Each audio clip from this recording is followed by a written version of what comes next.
Assalamualaikum warahmatullahi wabarakatuh.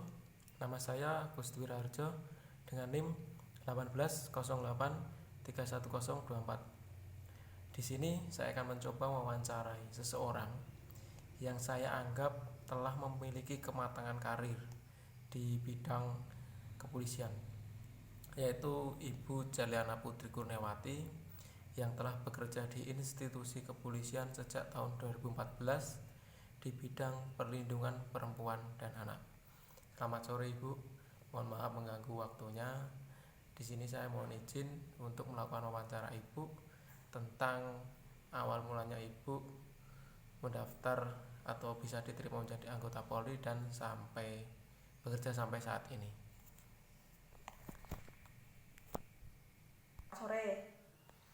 Selamat sore Ibu Charlie. Selamat sore.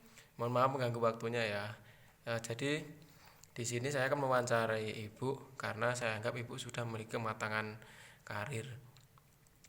Jadi gini Bu, bagaimana ceritanya Ibu itu mengawali karir Ibu di institusi kepolisian?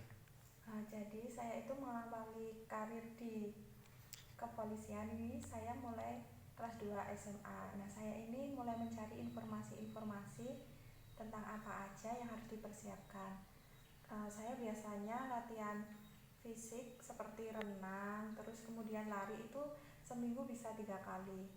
Terus pada tahun 2013 saya mencoba untuk mendaftar WARA.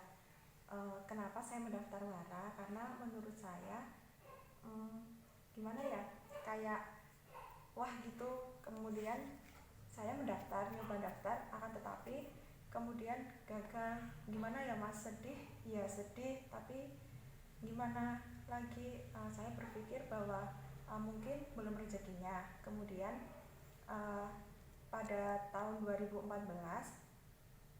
saya mencoba untuk daftar polisi.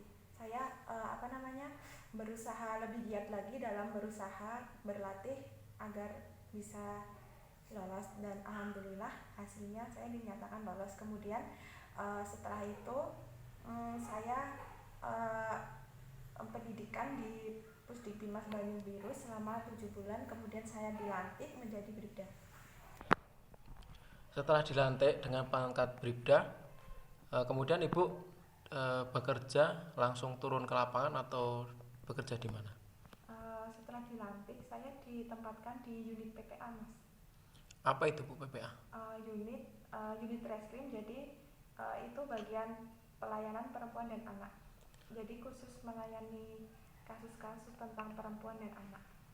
Nah, untuk bekerja di unit reskrim itu sendiri secara sistematis atau multitasking?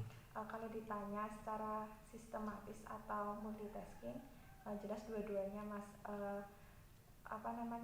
Kalau secara sistematis itu jelas kita dalam melakukan penyidikan itu harus sistematis.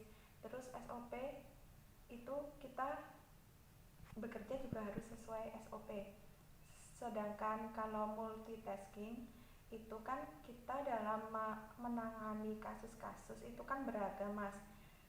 Jadi kita menangani kasus-kasus itu harus multitasking dalam memecahkan atau menyelesaikan masalah-masalah atau kasus-kasus tersebut. Kemudian setelah menangani beberapa kasus, kira-kira kasus apa Bu yang sangat menonjol? Mungkin apakah ada pemerkosaan atau bagaimana? Kalau untuk kasus yang menonjol itu ada beberapa, Mas.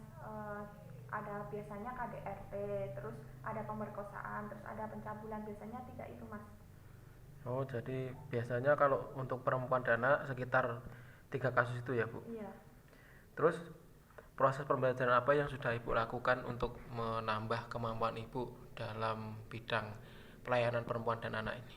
Kalau untuk proses pembelajaran dari kedinasan ini sendiri dimulai saat saya masih pendidikan dulu di Banyu Biru itu waktu 7 bulan. Nah, itu di situ terus ada penambahan pelatihan untuk meningkatkan kemampuan.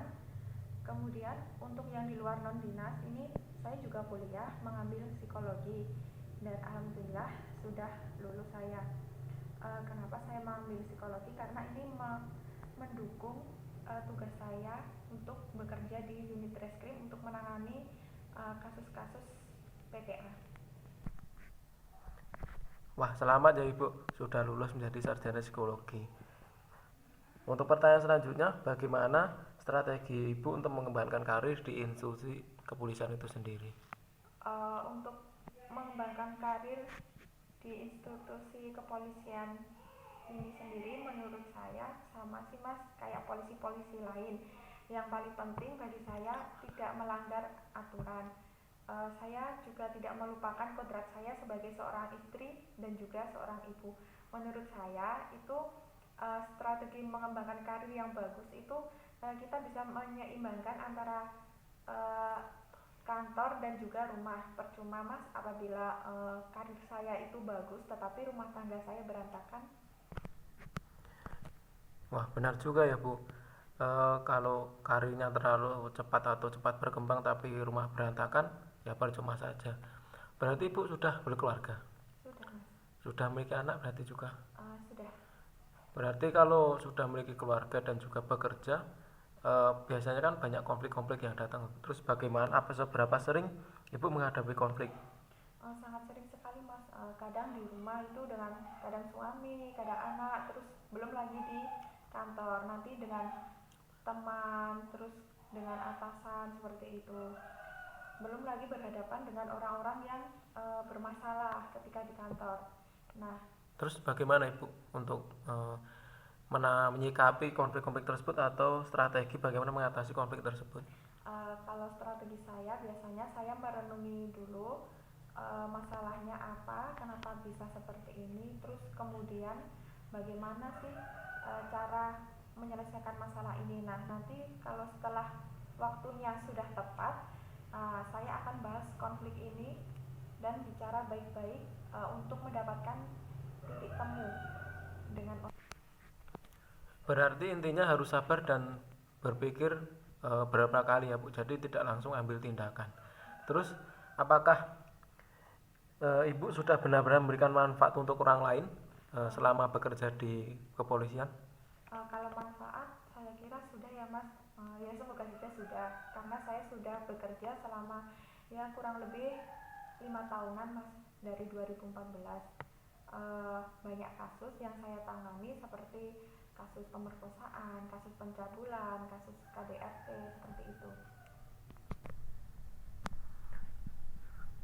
Kasus-kasus tersebut biasanya diselesaikan dengan keluarga atau sampai ke meja hijau Ibu di peradilan?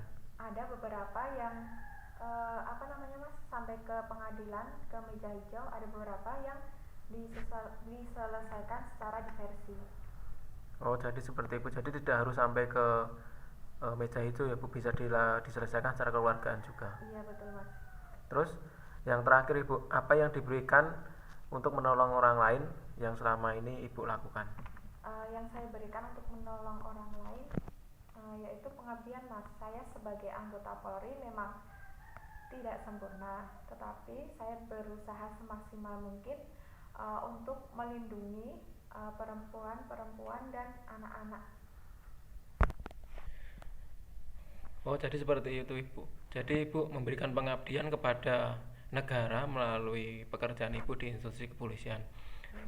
Terima kasih Ibu atas waktu yang diberikan, atas kesempatan yang diberikan, tenaga dan juga pikirannya. Terima kasih atas ilmu yang diberikan. Saya mohon maaf apabila dalam proses wawancara ini ada salah kata dari saya. Baik Mas, sama-sama. Ya, demikian adalah wawancara yang saya lakukan dengan Bribtu Ceriana Putri Kurniawati. Wawancara ini untuk memenuhi ujian akhir semester praktek pengembangan diri dan karir.